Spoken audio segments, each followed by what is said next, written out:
साथ मैं हूं लावनी विनीत। आप देख रहे हैं जवाब तो चाहिए। बिल्कुल जवाब उन्हें देना ही चाहिए जो जब जब जनसंख्या पर लगाम लगाने की बात आती है परेशान हो जाते हैं, हलकान हो जाते हैं, मुसीबत का सबब बनने लगते हैं। बिल्कुल इसीलिए आज हम ये सवाल पूछ रहे हैं कि जनसंख्या पर लगाम से परेशान क्यों जिहादी।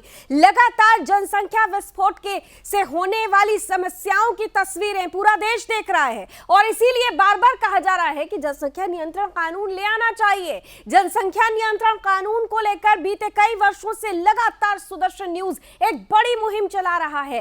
राष्ट्रवादी पत्रकार सुरेश चौहान जी ने एक बड़ी यात्रा भी निकाली। कई जगहों से समर्थन निकला लेकिन विरोध आया तो सिर्फ एक वर्ग की तरफ से, एक पार्टी की तरफ से। कहा जाने लगा कि एक वर्ग को टारगेट किया जा रहा है, मुसलमानों को परेशान करने के लिए कानून लाया जा रहा है। लेकिन यहां पर बड़ा सवाल यह है कि जब अंतर्राष्ट्रीय मंचों पर, अंतर्राष्ट्रीय संगठन तक, अंतर्राष्ट्रीय संस्थाएं तक इस बात का दावा कर चुकी हैं कि अगर भारत में कानून नहीं बनता तो 2050 तक आने वाले समय में सबसे ज्यादा मुसलमानों की आबादी वाला देश होगा भारत, तो फिर ऐसे में क्यों नहीं जनसंख्या नियंत्रण कानून पर एक मोहर लगनी चाहिए?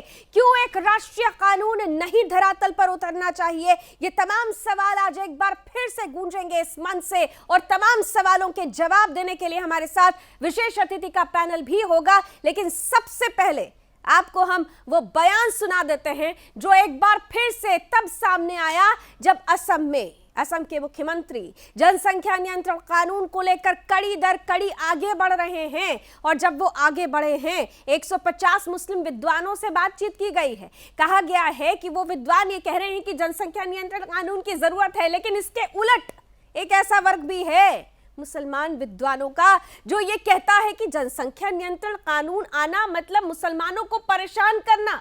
ऐसा क्यों है? विवाद क्यों पनपा है? सबसे पहले वो बयान जरा सुन लेते हैं। इस बात को वाज़ेह करना चाहता हूं कि जनसंख्या के मामलात में किसी समुदाय को, किसी समाज को देखकर नहीं बात करनी चाहिए।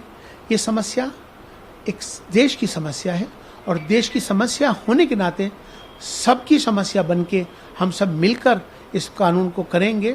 इस काम के लिए नियंत्रण, जनसंख्या कैसे बेहतर की जाए, इस पर अगर चर्चा करेंगे तो मुझे लगता है वो ज़्यादा बेहतर होगा। इस पर सियासत नहीं होनी चाहिए। ये एक देश का ऐसा विषय है जहां सबके हित में है। ये जो जनसंख्या नियंत्रण कानून है, ये कुछ ऐसे लोगों ने तहरीक शुरू की है जिनकी अपनी खुद की शादी नहीं है, जिन्होंने खुद शादी नहीं की है। कुछ पंडित लोग इसमें शामिल हैं, कुछ साधु लोग इसमें शामिल हैं। वो शादी तो उन्होंने की नहीं, उनको पता नहीं बच्चा क्या होता है, बच्चे से मोहब्बत क्या होती है, बच्चे का लालन पोषण क्या होता है। लेकिन वो ये चाहते हैं कि देश में जो है जनसंख्या नियंत्रण कानून आ जाए।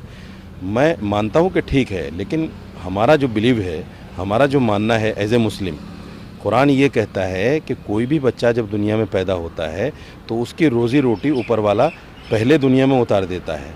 तो हम कौन होते हैं किसी को खिलाने वाले?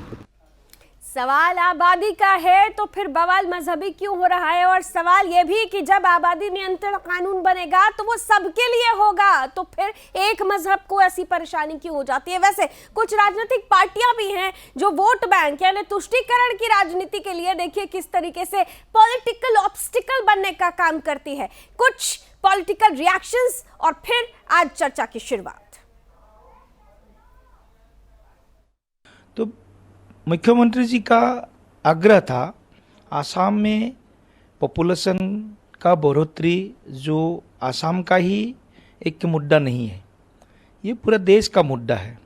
तो इस पॉपुलेशन कंट्रोल में उनका सहयोगिता हम कैसे पा सके या उनके बीच में एक बड़ा अवेयरनेस कैसे हम खड़ा कर सके, ये पुराना स्टोरी है। मैं पहले ही बोला, आरएसएस का स्टोरी है मुसलमान खाली आबादी बढ़ता रहे। जब डेमोक्रेटिक रिपोर्ट ऐसा नहीं सोच कर, पूरा देश में आबादी की जब वृद्धि है पूरा हिंदुस्तान में, उसमें मुसलमान बढ़ रहे हैं, ऐसा बात नहीं है। मगर वो वही बात बार बार दोहराता है मुसलमान के खिलाफ घृणा पैदा करके एक माहौल पैदा करने के लिए। इसमें नया कुछ बात नहीं। आइए बिना समय गवाए आज के अतिथियों से आपका परिचय कराती हूँ। स्वागत करती हूँ। हमारे साथ आज जुड़ रहे हैं बीजेपी का पक्ष रखने के लिए भारतीय जनता पार्टी युवा मोर्चा के राष्ट्रीय उपाध्यक्ष संतोष राय जी, बहुत बहुत स्वागत। साथ ही साथ हमारे साथ जुड़ चुके हैं जाने माने मुस्लिम स्कॉलर हैं और मुस्लिम मामलों के जानकार सैयद अल मेहदी साहब। सैयद साहब बहुत बहुत स्वागत। और साथ ही हमारे साथ जुड़ रहे हैं रक्षा विशेषज्ञ वीर चक्र प्राप्त रिटायर्ड कर्नल TPS त्यागी साहब, बहुत बहुत स्वागत त्यागी साहब। त्यागी साहब ने तो जनसंख्या नियंत्रण कानून को लेकर बड़ा मोर्चा भी संभाला और देश के कई हिस्सों में वो गए हुए हैं। हम त्यागी साहब आपके पास आएंगे, उससे पहले जरा मैं संतोष राय जी के साथ शुरुआत करना चाहती हूं, क्योंकि सरकार को घेरने की कोशिश की जा रही है। संतोष जी, लगातार बीजेपी ये बात कह रही है, बीजेपी शासित राज्यों में कहा जा रहा है कि बिल इंट्रोड्यूस हो रहा है, लेकिन वहीं से आवाजें उठ रही कि आप तो एक वर्ग को टारगेट कर रहे हैं। पहले तो धन्यवाद कि आपने अपने चैनल पर प्रमुखता से जनसंख्या नियंत्रण पर बातें रखी है। हम सुरेश चौहानके जी का भी धन्यवाद करते हैं, वो बड़ी प्रमुखता से जनसंख्या नियंत्रण कानून को लागू करने के लिए, उसको लोगों को आगे लाने के लिए, बताने के लिए उन्होंने इस चैनल के माध्यम से लोगों के बीच जाने का काम किया है। अब जहां तक बीजेपी की बात है, भारतीय जनता पार्टी सबका साथ, सबका विश्वास, सबके साथ चलने की बात करती है। अगर जनसंख्या नियंत्रण कानून किसी राज्य में या देश में आता है तो सिर्फ एक मजहब के लिए नहीं होगा, वह पूरे देश के लिए होगा। एक जात के लिए नहीं होगा, पूरे देश के लिए होगा। आज जनसंख्या बढ़ने से विकास बाधित हो रहा है। हम दिल्ली में बैठकर सड़कों की चिंता करते हैं, जब हम सड़क बनाने चलते हैं, दोहरीकरण की बात करते हैं, जब वो नीचे उतरता है तब तक वह आबादी 4 चौड़ीकरण के इस पर चला जाता है। तो हम कहना चाहें कि आबादी बहुत बड़ी बाधक है। यह आबादी को जरूर सबको गंभीरता से लेना चाहिए। चाहे इसमें हमारे कई मित्र बैठे हैं, स्कॉलर भी बैठे हैं, सब लोग लिखते हैं, लेकिन क्यों थोथी दलील देते हैं कि सिर्फ एक के लिए है? यह सबके लिए जनसंख्या नियंत्रण कानून लाया जाएगा और लाया जा रहा है। तो आपको सहमत होना चाहिए इससे, इस पर स्वच्छ डिबेट करना चाहिए कि देश को क्या फायदा है और क्या नुकसान है। देश हित में जनसंख्या नियंत्रण कानून जरूर आना चाहिए।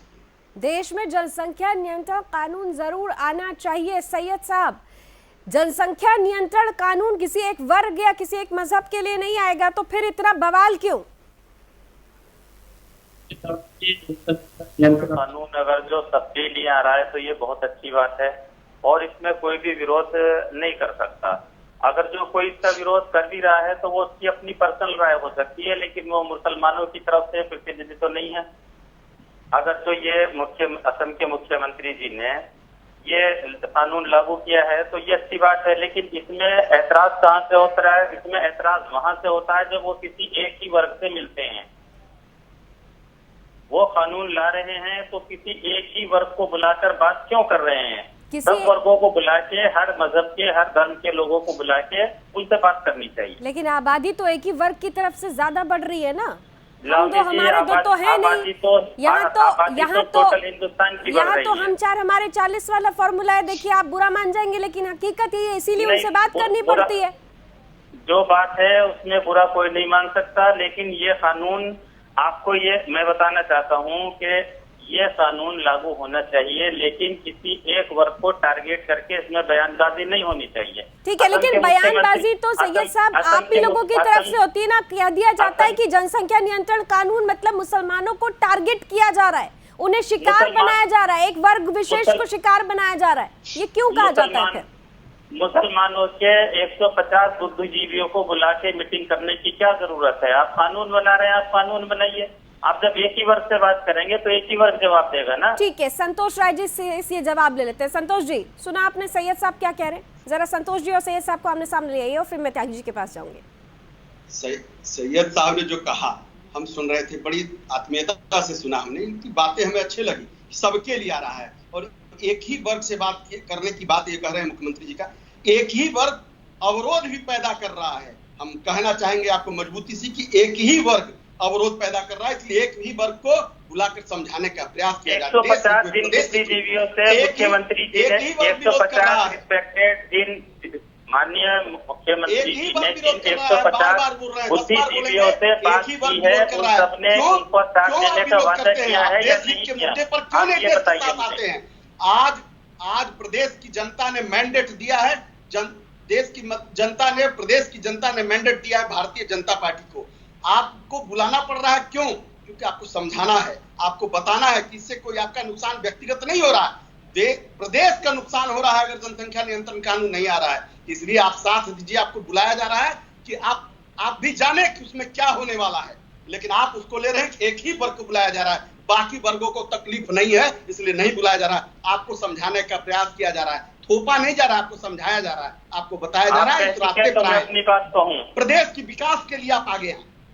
जी, आप कह चुके हैं तो मैं अपनी बात कहूं। जिन 150 बुद्धिजीवियों को माननीय मुख्यमंत्री जी ने बुलाया है, उन सबकी क्या प्रतिक्रिया रही? उन सब ने कहा कि हम आपके साथ हैं, आना चाहिए।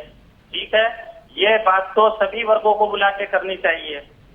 मैं इस बात की, इस कानून की मुखालफत नहीं कर रहा हूँ, मैं मुखालफत सिर्फ इस बात की कर रहा हूँ कि एक ही वर्ग से बात क्यों कही जा रही है। आपको बुलाए हैं, अभी शुरुआत हुआ है, आपको हमने बुलाया है, आगे भी बुलाएंगे, जिनका भी विरोध दर्ज होगा उनको भी हम बुलाएंगे।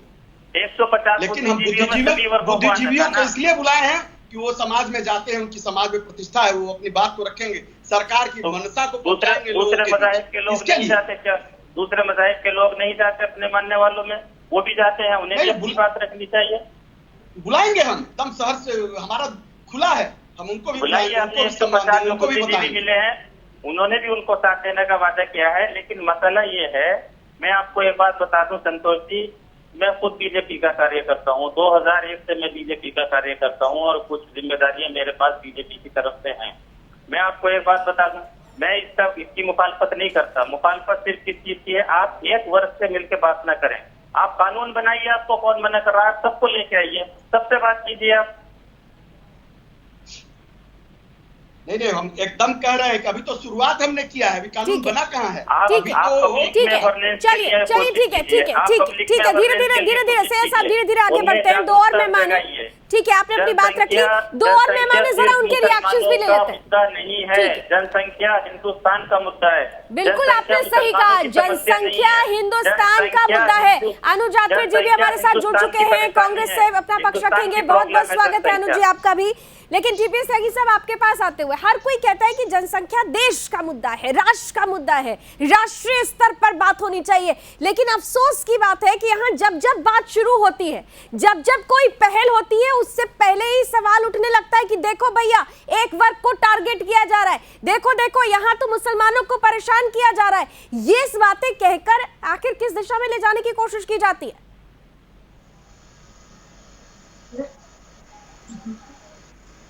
वो आसान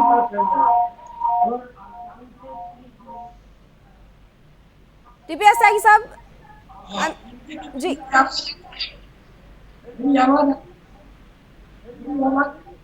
सर आई एम सॉरी, आपकी आवाज में थोड़ी सी प्रॉब्लम है, मैं बहुत जल्दी आपके पास आती हूँ। अनुज जी आपके पास आते हुए, आप जनसंख्या नियंत्रण कानून धरातल पर उतरना चाहिए। जो समस्याएं सामने देखी जा रही हैं, 100 समस्या का एक समाधान, जनसंख्या नियंत्रण कानून। तो फिर कांग्रेस को क्यों लगता है ऐसा कि इस एक वर्ग को टारगेट किया जा रहा है? स्वागत नहीं करेगी कांग्रेस इस कानून का? देखिए, निश्चित तौर पे कोई भी अगर अच्छी मंशा से लाया हुआ कानून और उसके पीछे किसी एक वर्ग को खुश करना और एक वर्ग को कहीं ना कहीं टारगेट करने की मंशा से अगर कोई कानून लाया जाए, अगर नीति और नियत स्पष्ट ना हो तो उस पर स्वागत करने में कहीं ना कहीं संशय होता है। सरकार खुले मन से लेके आए, एक अच्छे मन से लेकर के आए। आज 2014 से लेकर 2021 हो गए, 7 साल हो गए मोदी जी को प्रधानमंत्री बने हुए, केंद्र में इनकी सरकार होते हुए। हम ये पूछना चाहते हैं कि 7 साल में जाकर के असम को आज क्यों करना पड़ा? क्यों नहीं इसको केंद्र में सरकार लेकर के आई, जब ये वायदा और ये एजेंडा में तो इनके भारतीय जनता पार्टी के था, 2014 के चुनाव में भी था, 2019 के चुनाव में भी था, तो और प्रचंड बहुमत की इनकी सरकार है।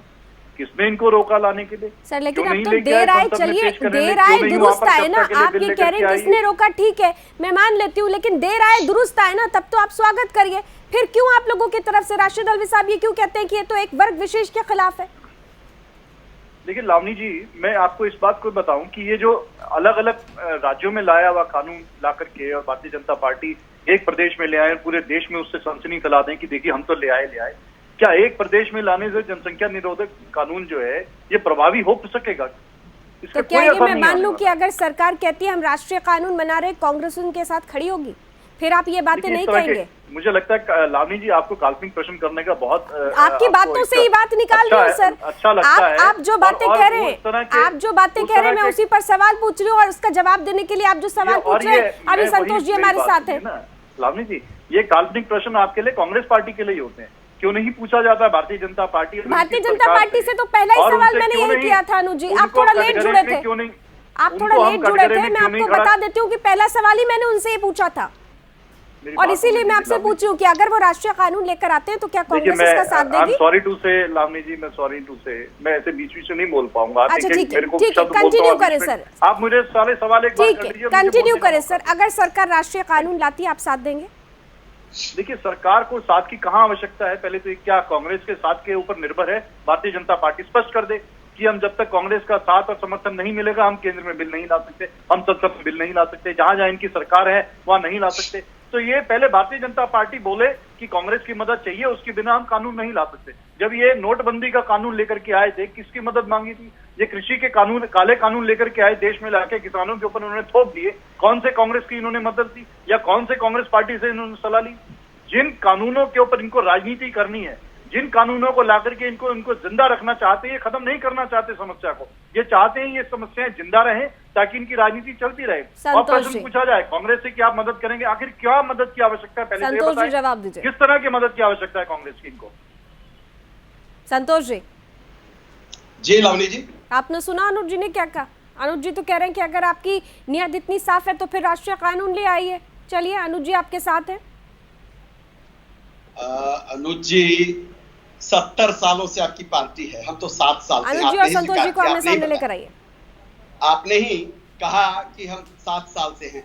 7 साल में जो बदलाव हमने देश को दिया है, देश को विकास के रास्ते पर ले जाने के लिए हमने बहुत सारे लाए हैं कानून और बहुत सारे तैयार किए हैं। उसमें कांग्रेस साथ न हो, लेकिन हमारे देश की जनता हमारे साथ है। तो हम देश की जनता के साथ देखिए संतोष जी, जो आपने 7 सालों में किया वो देश ने 70 सालों में नहीं देखा है। आज देश में 100 रुपए पेट्रोल अगर बिक रहा है तो आपकी देन है, तो कांग्रेस की देन कभी नहीं हो सकती। हम इस चीज को हम कभी सोच भी नहीं सकते थे, सपने में भी नहीं किसी देशवासी ने सोचा हो कि कांग्रेस पार्टी के काल में 100 रुपए पेट्रोल पहुंच जाएगा। हालात ये है कि जब 150 रुपए क्रूड मिल रहा था, हम आपको कहना चाहते हैं कि कांग्रेस के 70 साल के शासन में मिल रहा है, पेट्रोल और डीजल का दाम घटा नहीं। तो आपकी सरकार कर सकती है 70 सालों में। इसका श्रेय आपको ही विषय मत बदलिए, जिस विषय पर हम पर रहिए, लेकिन हम आपको कहना चाहेंगे चौपट कर दिया, इसका श्रेय भी आपको ही है। कांग्रेस ने आपने पेट्रोल और डीजल का दाम घटाया नहीं है, वह भी बढ़ता ही रहा है। मुझे याद है, उसकी वजह से व्यापार बेपटरी हो गया, उसका श्रेय भी आपको जाएगा। आपने महंगाई पूरे देश में, जो आपके जब आप विपक्ष में थे और उसको डायन कहा करते थे कांग्रेस के जमाने में, आज आप वो महंगाई आपकी डार्लिंग हो गई है, तो वो महंगाई डार्लिंग का श्रेय भी आपको जाएगा। आज बेरोजगारी देश में सबसे ज्यादा है, कि आप महंगाई किसी के भी काल में नहीं हुई, 40 सालों में सबसे ज्यादा सरकार में अभी दोबारा आए हैं, श्रेय भी तो आपको जाएगा। 70 सालों में कोई कांग्रेस देश की जनता को 370 से मुक्ति चाहिए था, इसके लिए उसने हमें लाया। डॉलर के मुकाबले राम मंदिर चाहिए था, और गिरनी हो, वापस वो लाया 70 है। सालों में आपके शासनकाल में कहते रहे महिलाओं पर बहुत कोई सस्ता नहीं कर दिया पेट्रोल और डीजल, हर साल बढ़ता ही रहा। मुझे ऐसा लगता है, मुझे ऐसा लगता है कि डिबेट थोड़ा सा डिरेल कर रहे हैं अनुज जी। अनुज जी, ये बहुत संजीदा विषय, थोड़ा सा हम डिबेट को डिरेल नहीं करते हैं, हम थोड़ा फिर से पटरी पर ले आते हैं। Come to the point, population control. Tyagi साहब सुन पा रहे हैं आप मुझे? त्यागी साहब मुझे सुन पा रहे हैं? त्यागी साहब देखिए, जब कभी भी जनसंख्या नियंत्रण कानून की बात होती है या उस पर बहस शुरू होती है कि हाँ कुछ अब बड़ा होने वाला है, ये परिस्थितियां पैदा होने लगती है। नहीं लगता आपको कि एक बड़ी चुनौती है, और अगर चुनौती है तो सरकार के हाथ खुले हुए हैं, आना चाहिए राष्ट्रीय कानून। बिल्कुल लावनी जी अब सुनिए जरा, सर सुनिए लावनी जी, आपको मेरी आवाज आ रही है? बिल्कुल आ रही है सर, प्लीज कंटिन्यू करें। अच्छा मेरी बात सुनिए, आसाम में बोडो कम्युनिटी भी है, आसाम में मिशन कम्युनिटी भी है।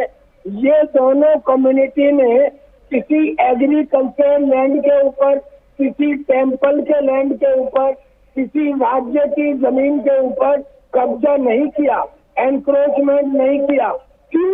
क्योंकि उन्होंने फैमिली प्लानिंग किया, उन्हें जरूरत नहीं पड़ी।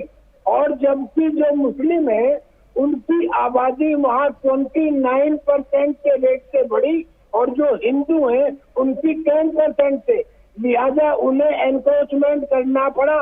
उन्होंने एनक्रोचमेंट किया। अब वहाँ के चीफ मिनिस्टर ने कहा कि भाई साहब आप स्टेट लैंड पे कब्जा नहीं कर सकते, आप हटिए। तो इनको तकलीफ हुई। क्या फौज के अंदर वहाँ पे भी तो मुसलमान है, वहाँ पे कोई आवाज क्यों नहीं उठाता?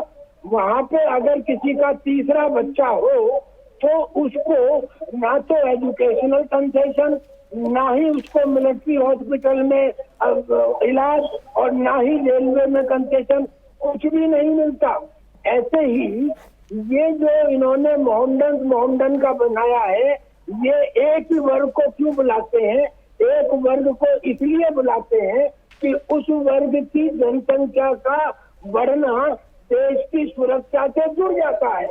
अगर ऐसा न हुआ होता तो ये क्यों होता कि केवल बॉर्डर एरियाज के अंदर उनकी जनसंख्या बढ़ती रहे और ये डेमोग्राफी को चेंज करते रहे, म्यांमार के रोहिंग्या जम्मू में लाके बसा दिए जाएं, इसलिए एक वर्ग से बुला के बात की। और जो कानून बनेगा वो सबके लिए बनेगा। अगर वही कानून फौज में लागू होता है, सरकारी नौकरी में लागू होता है, तो पूरे देश में क्यों नहीं होता? ठीक है तो सैयद मेहदी साहब, अब इतना बनना एक्सप्लेन चाहिए। कर दिया टीपीएस त्यागी साहब ने, मुझे लगता है अब तो आपको समझ में आ गया होगा कि क्यों एक वर्ग से बात करने की बात कही जा रही है। सैयद मेहदी साहब, मैं त्यागी जी का सबसे पहले तो इनका बड़ा एहतराम करता हूँ क्योंकि ये परमवीर चक्र विजेता है। लेकिन ये इस तरह की जो सोच है वो इनके पास कहाँ से आती है इसका मुझे पता नहीं, इल्म नहीं है, ये कहाँ से इस तरह की बातें सोचते हैं। जब देश में एक समस्या है, जब देश में जनसंख्या एक गंभीर मुद्दा है, गंभीर समस्या है, तो इसको हिंदू मुसलमान करके क्यों भटकाया जाता है? आपको जब ये लगता है कि इससे निपटने की जरूरत है, आप कानून बनाइए, राष्ट्रीय स्तर पे कानून बनाइए। आपको मालूम है 1992 में हिंदुस्तान सबसे पहला फैमिली प्लानिंग करने वाला मुल्क बना।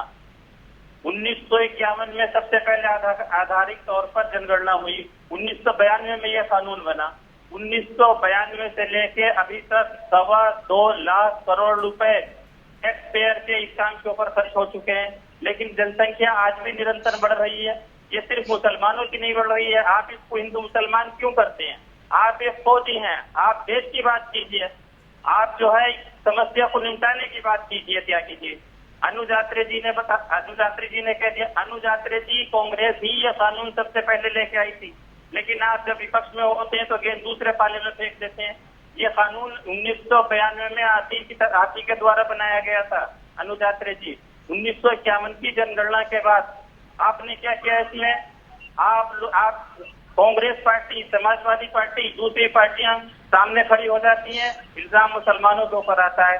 मुसलमान कभी भी हिंदुस्तान की तरक्की में रुकावट पैदा नहीं कर सकता। चलिए, आज एक ये बड़ी ना बात आपने मुसलमानों कही का है, मुद्दा है न हिंदुओं का मुद्दा है। इसको आप एक कांग्रेस और समाजवादी पार्टी जैसी पार्टियां आ जाती हैं कानून के आड़े, तो एक तरफ अमेरिकी थिंक टैंक और रिसर्च सेंटर प्यू की तरफ से कहा जा रहा है कि भारत में बढ़ती हुई आबादी के लिए सबसे बड़ा सोर्स मुसलमानों की बढ़ती आबादी है। अगर आबादी कंट्रोल नहीं की गई तो 2060 तक भारत दुनिया का सबसे ज्यादा मुस्लिम आबादी वाला देश हो जाएगा। और ऐसे में जब जनसंख्या नियंत्रण कानून की बात आती है तो सीधे सीधे कहा जाने लगता है कि एक वर्ग विशेष को टारगेट किया जा रहा है, जबकि जनसंख्या नियंत्रण की जब बात होती है तो वो सभी के लिए होती है। असम में जिस तरीके से जनसंख्या नियंत्रण का मुद्दा गरमाया हुआ है, उत्तर प्रदेश में भी जनसंख्या नियंत्रण कानून को लेकर मसौदा तैयार किया जा रहा है, देश भर में जनसंख्या नियंत्रण को लेकर बातें हो रही हैं, तो फिर जब 100 समस्या का समाधान जनसंख्या नियंत्रण कानून है तो इतना बवाल क्यों है? आज इसी पर हम संजीदगी के साथ चर्चा को आगे बढ़ाते हैं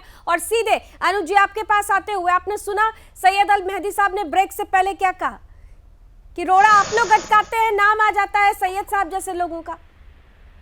अनुज जी, देखिए, मैं सैयद साहब की क्या पृष्ठभूमि है और क्या उनकी मानसिकता है, किस राजनीतिक दल को ये प्रभावित होकर के किस तरह की ऐसी बात बोल रहे हैं, मैं उस बारे में नहीं जानना चाहता। लेकिन स्पष्ट है कि वो कहीं ना कहीं इनका झुकाव कौन से दल के लिए, जो कांग्रेस से सवाल पूछे। वरना किसी एक आम नागरिक से, देशवासी से पूछा जाए तो वो सब समझते हैं कि ये जो जनसंख्या नियंत्रण कानून जो भारतीय जनता पार्टी के एजेंडा में रहा है, जो इनके मैनिफेस्टो में रहा है, और ये एक राजनीति करने का इनके पास बहुत बड़ा अस्त्र रहा है, और ये ऐसे अस्त्रों को अपने चाहते हैं कि ये सदैव जीवित रहे, ये मामले सदा जिंदा रहें, ये मामले सदा गर्म रहे, उसके हिसाब से इनकी राजनीतिक रोटियां सेकते रहे, और यही इसमें इनको लाभ मिलता है और यही इनको सूट करता है। अनुज जी, कांग्रेस देश हित की बात करती है ना, तो देश हित में तो जनसंख्या नियंत्रण कानून बनना चाहिए, तो फिर इससे सहमत आप लोग क्यों नहीं हो पा रहे? किसने बोला ये बात की सहमत नहीं?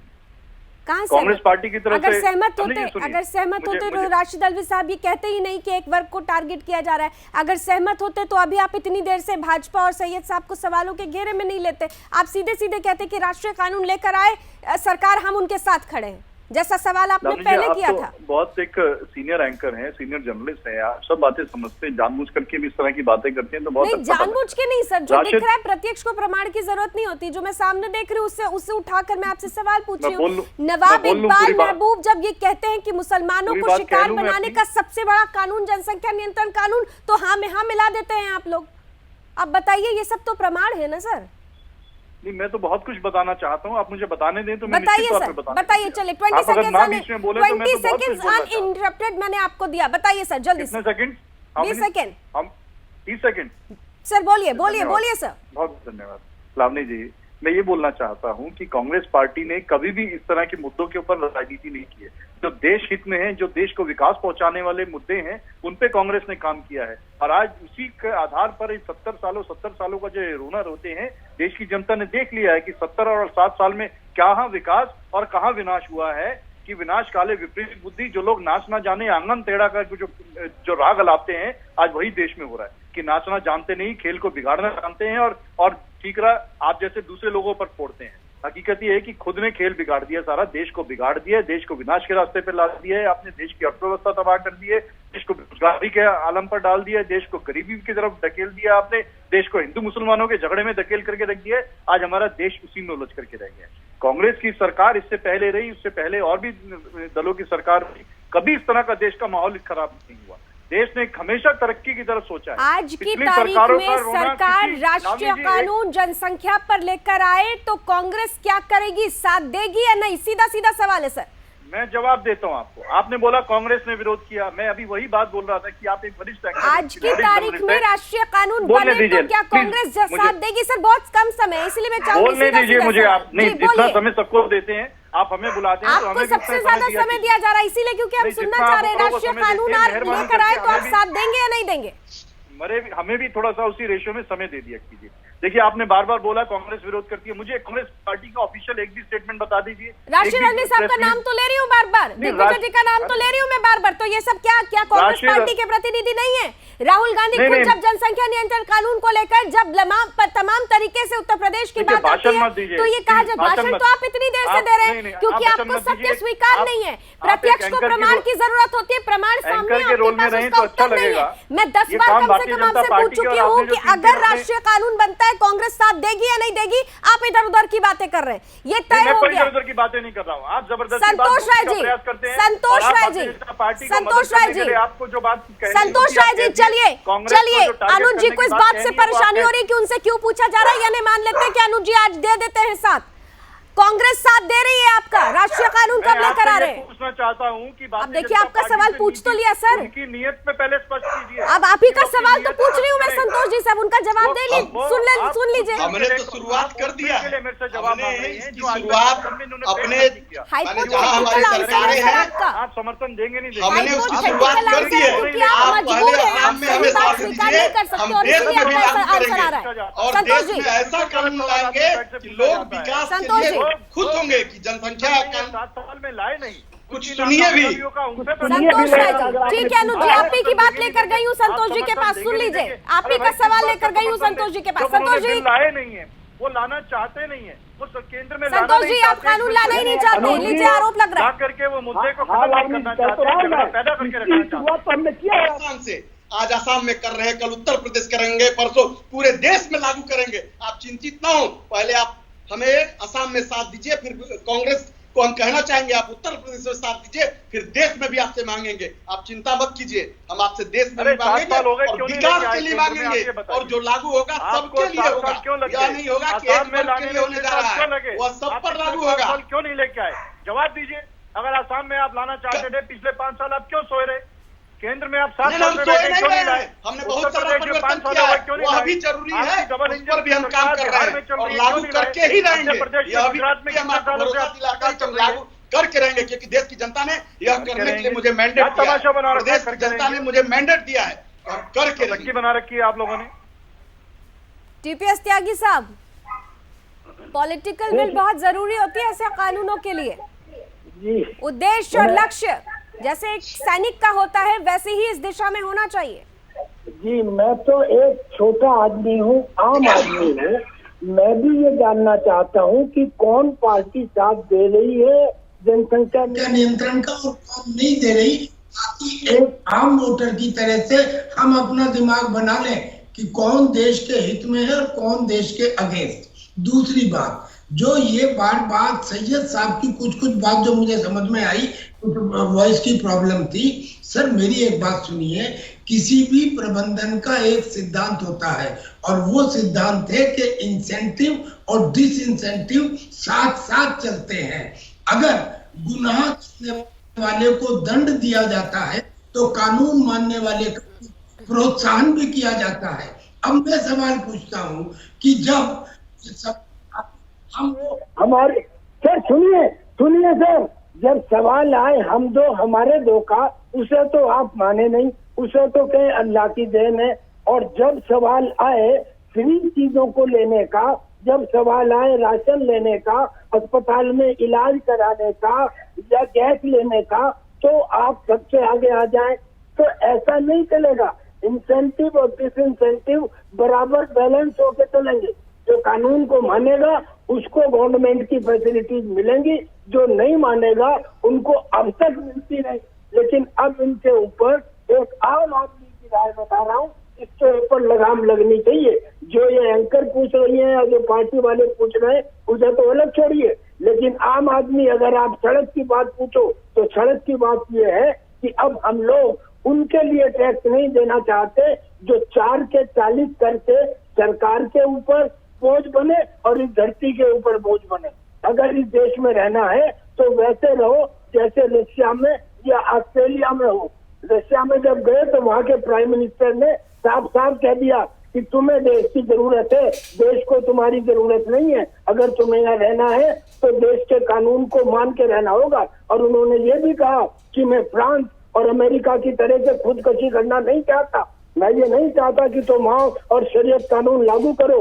सूडान के अंदर तो उन्होंने 30 साल का पुराना शरीयत कानून अभी हाल ही में तोड़ दिया, खत्म कर दिया, बैन लगा दिया उसके ऊपर। बहुत सारे देशों के अंदर शरीयत के ऊपर बैन लगना प्रारंभ हो गया है। अब ये वाली जो जिद है, इस जिद को छोड़िए। जिस देश में रहते हो उस देश का कानून मानिए। ठीक है सैयद साहब जवाब दीजिए।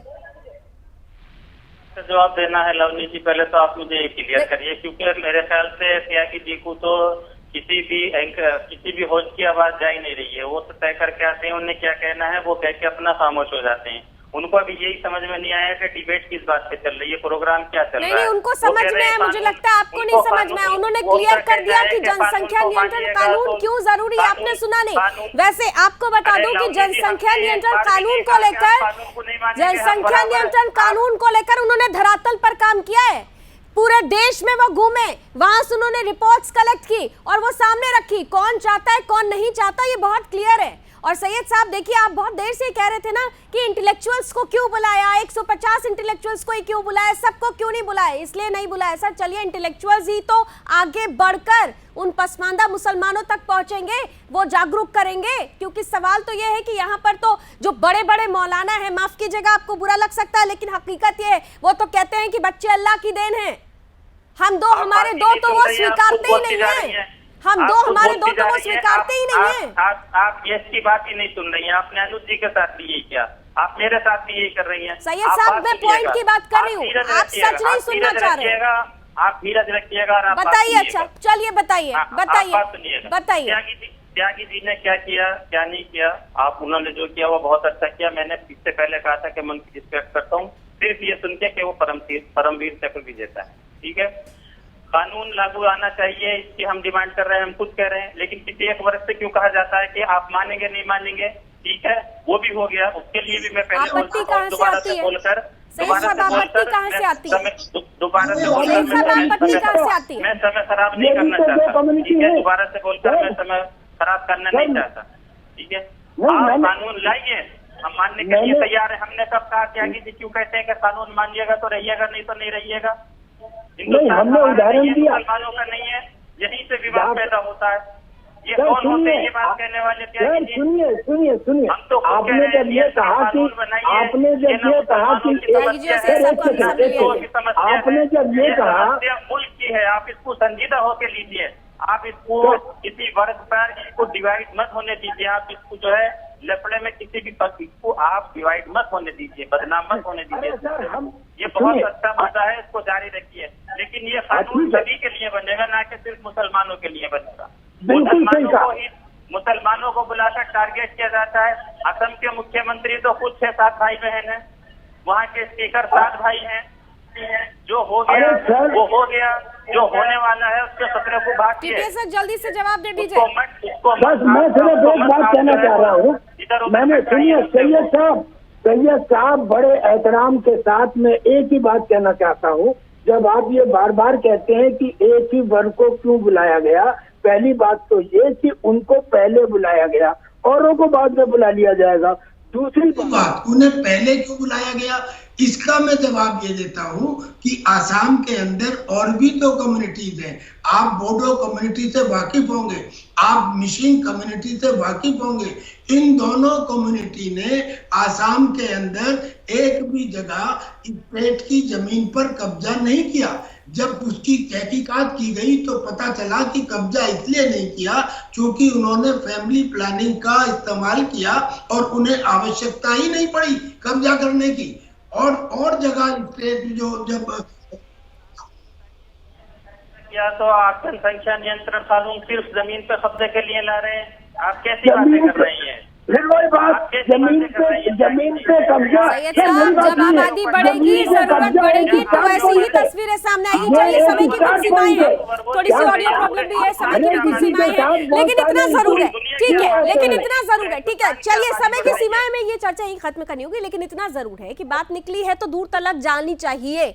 वो बात जो देश की समस्या से जुड़ी हुई है, एक देश के रूप में अगर हम देखें तो यहाँ पर ना इस समस्या को किसी राजनीतिक चश्मे से देखने की जरूरत है और ना ही मजहबी चश्मे से, जैसे सैयद साहब आपने पहले कहा था, लेकिन बाद में आप अपनी बात से पलट गए। लेकिन इतना तो जरूर है, आज की तारीख में 100 समस्याओं का एक समाधान है जनसंख्या नियंत्रण कानून। और अगर सरकार सच्चे दिल से इस कानून को लेकर राष्ट्रीय नीति बना रही है तो हम उम्मीद इस देश के हर वर्ग से और हर राजनीतिक पार्टी से करेंगे कि एक मंच पर आकर इस बड़ी समस्या का एक समाधान राष्ट्रीय जनसंख्या नियंत्रण कानून जरूर जल्द से जल्द देश में लेकर आए। इसी उम्मीद के साथ बहुत बहुत धन्यवाद, आज आप हमारे साथ जुड़े। इस चर्चा में बस इतना ही। देश और दुनिया की तमाम खबरों के लिए आप जुड़े रहिए सुदर्शन न्यूज के साथ। जय हिंद।